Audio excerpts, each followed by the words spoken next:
Começa agora o Saber Direito Debate. Hoje nós vamos conversar com o professor Renato Porto. Professor Renato Porto, que é pós-graduado em Direito pela UGV, também especialista em didática de ensino superior, Direito Civil, Direito Processual Civil, Direito do Consumidor e Responsabilidade Civil.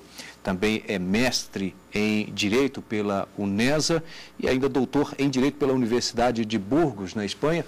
O professor Renato Porto, que esta semana ministrou as aulas aqui no Saber Direito da TV Justiça, e o tema foi CDC nas relações eletrônicas. Professor, obrigado por atender o nosso convite e vamos aqui com esse bate-papo. Eu já gostaria de saber do senhor por que a escolha do direito.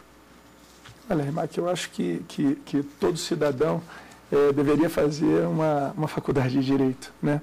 O Direito, além de ser uma ciência emocionante, cativante, para você efetivamente ter a cidadania, né, poder exercer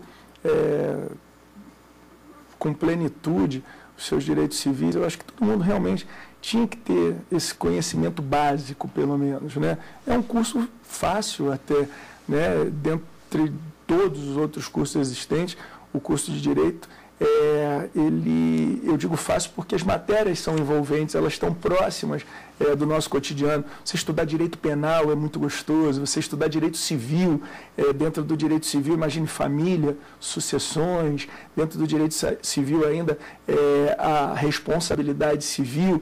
Eu digo que é fácil porque faz parte da vida da gente, é extremamente envolvente estudar o direito. E você tem a flexibilidade diante da gama de possibilidades que o direito lhe confere, porque, vamos lá, você pode ser juiz, você pode ser promotor, você pode ser professor, você pode ser advogado, e assim vai. Então, realmente, eu acho que deveria ser uma faculdade básica. Assim, em algumas circunstâncias até facilita para o ingresso em concursos públicos, ainda que não seja diretamente atuar naquela área específica. Área de direito ambiental, área de comércio eletrônico, área de direito penal, você pode ser delegado de polícia, você dentro da magistratura você também pode exercer aí esse seu labor e vai ser também uma profissão linda, o Ministério Público tão lindo também, quer dizer, dar a efetividade do direito, levar para a vida mudar a vida das pessoas, né? Mudar para melhor. Imagina uma ação civil pública dessas de direito do consumidor, né? Hoje em dia nós estamos vivendo aí a questão dos shopping centers, que às vezes os shopping centers, isso está mais focado para o Rio de Janeiro, mas a cobrança de estacionamento em shopping center, você teve uma lei estadual que tentava fracionar. Por exemplo, você fica lá 4 horas e paga R$5. Poxa, se você ficou 1 hora, você deveria ter esses R$4, esses R$5 fracionados pelo número de horas que você ficou. De repente, você pode entrar com uma ação civil pública para questionar isso e melhorar a vida das pessoas. Acho que é extremamente interessante. Nesse ponto, quando eu falo da escolha, e muitas vezes, é claro, cada pessoa tem a sua particularidade, o porquê da escolha. Muitas vezes o pai escolheu, a mãe obrigou, talvez ganhou uma bolsa, enfim, os motivos são os mais variados possíveis. No seu caso, foi uma escolha mesmo? Foi. Quer dizer, o direito, desde o início, minha mãe, ela é advogada. Nunca... Então já tem uma influência. Já tem uma influência. E minha mãe também é professora, mas ela nunca exerceu, mas o magistério sim. Lhe deu 2 influências. Então, eu acho até que refletindo nesse momento, né, porque como ela nunca desenvolveu, eu imaginava que não, isso foi porque eu mesmo quis. Mas agora a gente conversando aqui, né, olha, tá vendo como é que isso pode ser interessante. Sim, eu acho que então foi por influência da minha mãe. Acabei de descobrir isso aqui agora. Tá certo. Agora, já havia feito algum outro curso? Eu primeiro comecei fazendo artes na CAL, que é Casa de Artes Laranjeiras. Eu sou apaixonado por teatro, sou apaixonado por artes, aquela pessoa que se envolve com a beleza das coisas, isso é minha paixão, poesia e tudo mais. Então, quando eu terminei o curso de artes cênicas e me envolvi muito com isso, é muito difícil você conseguir viver de teatro. Infelizmente, no Brasil hoje é muito difícil. E aí eu já tinha essa influência, já tinha começado à universidade, já estava fazendo direito enquanto fazia o curso de teatro também, até porque a universidade ela me dava uma bolsa de estudos, porque eu era ator da universidade. A universidade, quando eu ia fazer um evento, alguma coisa, eu fazia a locução do evento. Na época, eu lembro que o presidente de Portugal, o Mário Soares, ele teve no Brasil, e quem fez o cerimonial, a recepção, fui eu na época. Então, eu fui enveredando por essa área do teatro, já falando um pouquinho mais sério disso, e depois me formei. E fui tocar a minha profissão do direito, né? O tempo foi passando, eu acho que eu acabei agregando uma coisa a outra. Hoje eu sou, além de advogado, tenho um escritório de advocacia e que a gente trabalha com direito empresarial, né? Agora, eu acho que eu me encontrei dando aula, né? Sendo professor de direito, porque eu acho que eu uni lá a parte artística, vamos dizer assim, com a parte técnica do direito. E hoje aí eu venho trabalhando com bastante intensidade nesse setor também. É engraçado porque sempre que a gente conversa aqui não necessariamente aqui especificamente na TV Justiça, mas com alguns advogados, amigos, e eles sempre, a maioria comenta duas coisas que eu acho que realmente verdade. Alguns comentam que todo advogado deveria fazer um curso de teatro, né? E aí não necessariamente para fazer do tribunal um picadeiro ou um próprio teatro mesmo, mas para ter mais desenvoltura na fala, porque, claro, o advogado ele precisa disso, né? Ele precisa ter essa desenvoltura para defender ou para acusar, enfim, não é só no dia a dia, mas muitos são tímidos, e talvez numa causa o advogado ele pode se prejudicar talvez pela própria timidez. Diz a coisa certa, mas de uma forma mais retraída, que não convence. E o direito ele precisa, né, convencer. Eu acho que é um conjugador de fatores, né? Eu acho que o advogado ele precisa ler bastante para, como consequência, escrever e falar bem, né? Então, eu acho que esses três elementos são importantes: ler, escrever e falar. Isso aí é a base. E o outro ponto é que, normalmente, professores normalmente já se expressam bem.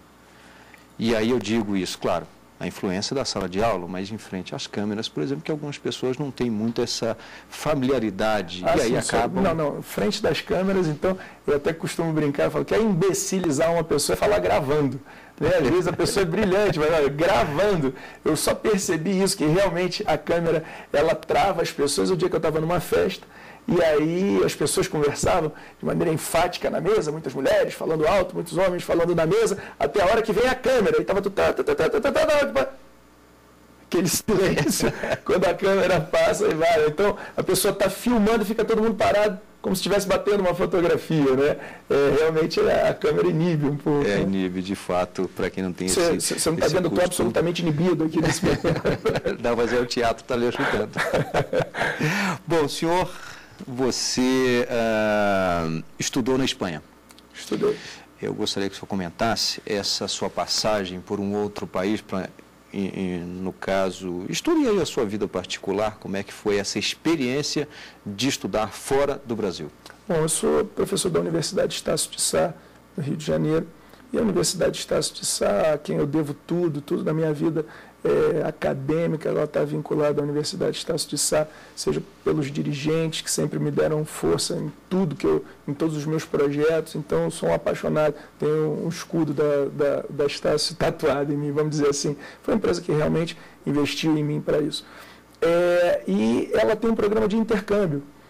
Os professores, bem como alunos, eles vão visitar outras universidades pelo mundo afora. Eu tive a possibilidade de ir para a Universidade de Buenos Aires, para a Universidade de Havana, uma experiência incrível sob o ponto de vista de vida e jurídico, sensacional. Pude ir para a Universidade de Lisboa, para a Universidade de Coimbra, a Universidade de Burgos, na Espanha. Numa dessas viagens, na Universidade de Burgos, que fica uma cidade a 2 horas de Madrid, eu recebi o convite para poder participar do programa de doutorado. E foi até interessante, porque eu tinha casado há 1 semana e eu tinha ido lá. E aí eles falaram para mim: você quer começar? Quer? Então começa na segunda-feira. Então eu tive que fazer contato com a minha esposa, retornar ao Brasil para poder organizar a vida. Ela, por motivos profissionais, não pôde ir para a Espanha. para ficar comigo lá o tempo que eu estava estudando no período de docência, e aí ela ia com alguma periodicidade, ia lá para poder ficar um pouquinho comigo. Foi um momento muito bom, mas muito difícil, porque é muito difícil você estar fora da tua cultura, vivendo num outro país, mas eu tive a possibilidade de estar 100% dedicado ao estudo do direito. E com isso eu comecei a peregrinar pelas universidades da comunidade europeia para poder estudar sobre o direito. Então, tive a possibilidade de ir em Nápoles, na Universidade de Nápoles, na Universidade de Barcelona, fui para a Universidade de Madrid, fui para a França, fui para vários países estudando direito dentro das minhas convicções, das teorias que eu, na época, imaginava que hoje poderiam acabar refletindo, que era o direito e a internet. Então, lá eu consegui ter uma visão diferenciada de um tema que até os dias atuais não é tão abordado com a intensidade que eu imagino que deveria ser abordado. Por falar nessa visão diferenciada com relação a esses países, como é que eles enxergam aqui a nossa legislação? Não talvez a aplicação, mas sim como eles enxergam. Sim, vamos, olha, o Código de Defesa do Consumidor é uma lei aplaudida em todos os cantos do mundo. O nosso Código de Defesa do Consumidor realmente... É tida como uma das mais avançadas? Para mim é a mais avançada do mundo. Né? Aí você tocou num ponto-chave, a efetividade da norma. Né? Quer dizer, eu até um dia, brincando, falei na Espanha, né, num evento, e conversando com um professor, falei, puxa, se a nossa lei é tão mais evoluída, né? Primeiro, por que vocês não mudam? Segundo, por que é assim? Por que aqui se aplica melhor do que no Brasil? Aí eu tive que escutar que, não, mas o pouco que a gente tem aqui a gente cumpre. Né? Então, realmente, eu acho que nós, com o Código de Defesa do Consumidor, mudamos as vidas das pessoas, efetivamente, sabe? Eu acho que é o Código da Cidadania. Nesses últimos 20 anos, o CDC tem mudado a forma de relacionamento entre consumidores e fornecedores. Existe um respeito muito maior. Uhum. Bom, o senhor falou que aí se dedicou 100% às aulas em uma universidade, não tinha 1% pelo menos para o futebol espanhol, nada? Não, aí tinha, com certeza. Nos finais de semana, eu estava a 2 horas de Madrid. E eu, como sou um fanático por futebol, eu e diversas outras pessoas, né? Bom, do Rio de Janeiro, mas não é flamenguista também não, né? Não, graças a Deus, agora eu sou ex-campeão brasileiro, depois de muita luta, né? O pessoal do estúdio até brinca, assim, fica todo mundo aqui, não é, cadê a taça de bolinhas? Mas sou um flamenguista inveterado, estou ali todos os jogos, e vai até ter E aí, quando eu estava lá, eu pude acompanhar o campeonato espanhol todo lá no Santiago de Bernabéu, viu o Ronaldinho, fenômeno, um pouquinho mais leve, jogando, o Beckham, o Zidane, todos aqueles astros, né, Roberto Carlos e tudo mais, e foi uma experiência também futebolística bastante interessante. Um outro ponto para quem lida, eu já fiz essa pergunta inclusive com o próprio Walter Moura, que também atua muito na área do CDC, você já caiu em alguma armadilha comercial e aí teve que se deparar em você ali discutir uma coisa? E aí é diferente, porque uma coisa é um cidadão comum que não tem conhecimento, mas que desconfia de que aquilo ali deve ter alguma lei. Olha, eu acho que assim como o Walter Moura, que é um amigo fraterno do Brasilcom, uma entidade que eu faço parte e tenho muito orgulho de poder...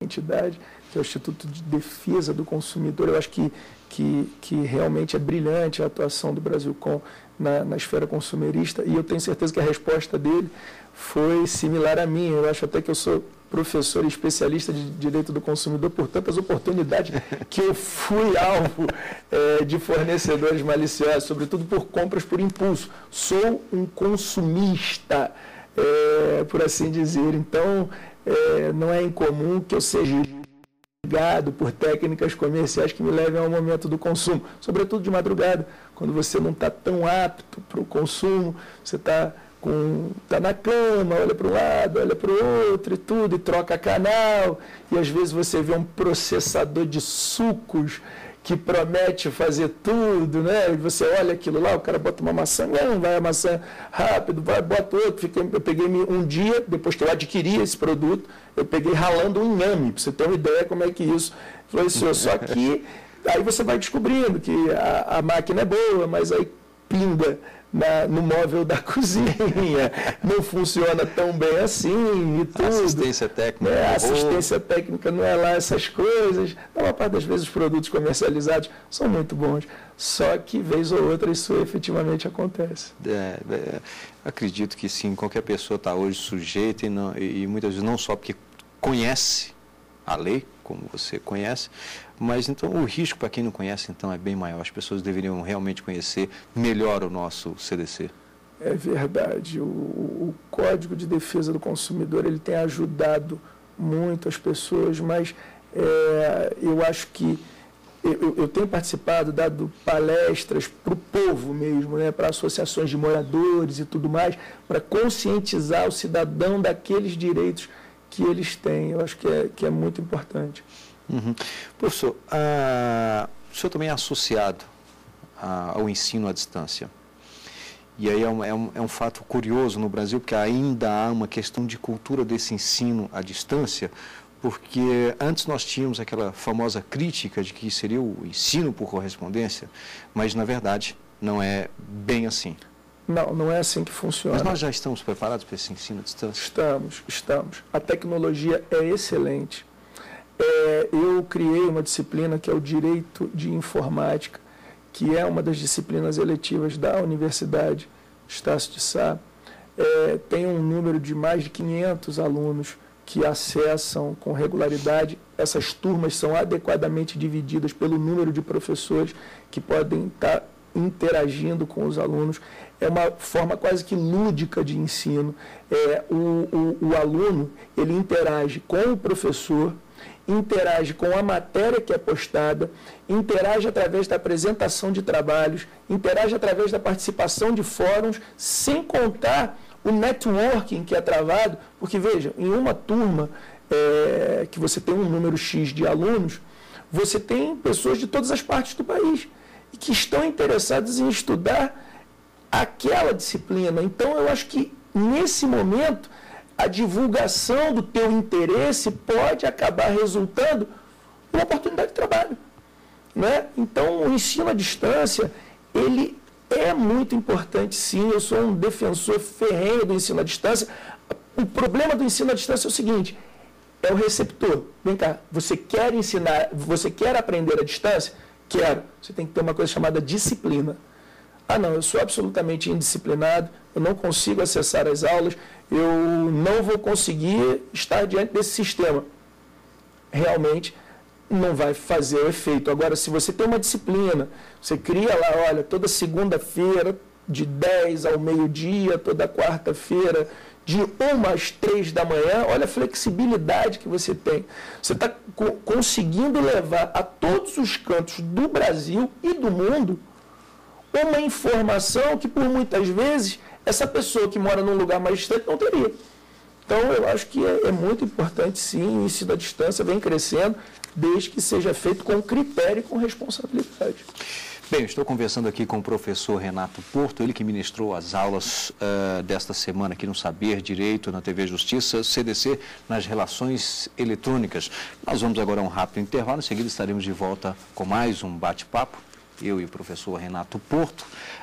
E você também pode participar do programa. O nosso endereço eletrônico é saberdireito@stf.jus.br. Vale a pena lembrar que você também pode rever as aulas. Se você perdeu aí por algum motivo na TV Justiça, você pode ver na internet. As aulas estão disponíveis no canal do YouTube, www.youtube.com/saberdireitodebate. Não perca essa oportunidade. Vamos a um rápido intervalo, em seguida estaremos de volta.